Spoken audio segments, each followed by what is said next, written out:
My ex-husband tossed our family aside to explore 10 years ago. He thought he could return to our lives as if nothing happened, but now he can't accept that I'm happily married. My ex-husband, Carl, 40, and I were high school sweethearts. We thought we were each other's soulmates, and we eloped while in college. We had our son, Kevin, right after we graduated college. Our time married was normal.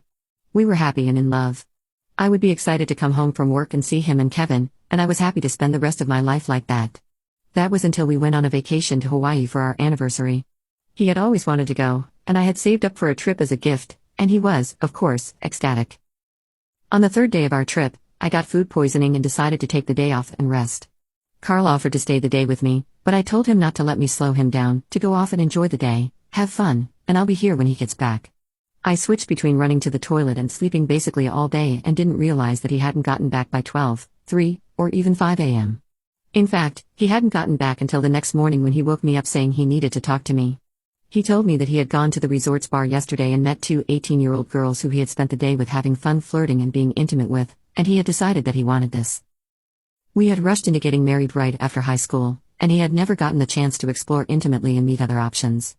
He said he knew he'd resent me if he went back to his normal boring life after this and decided he wanted a divorce to live the life he never got to during our marriage. To say I was blindsided would be an understatement.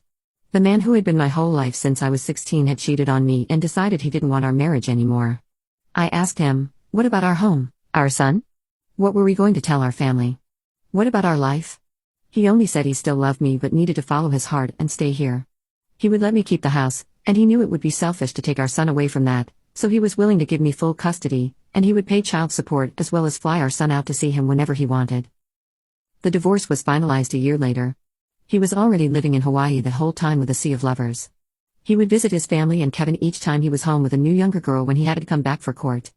Every time I expressed an issue with him bringing random women around my son the few times he would see him, he would say I was threatening him and get his new girl to defend him. Also known as them trying to threaten me and act macho or whatever, so I just disengaged. The hardest part of the divorce was seeing my son be devastated that his dad was no longer around. Not only was I heartbroken and hurt myself, but I was heartbroken for my son. No child deserves to sob and cry all night because their dad is not around. All I heard for months was my son sobbing at night, crying for his daddy. 2 years later, I met my now husband, Victor. I had ended up moving to the city to be closer to my family. And because the town and house brought back memories of the life I thought I had, I transferred to the city's branch of my company.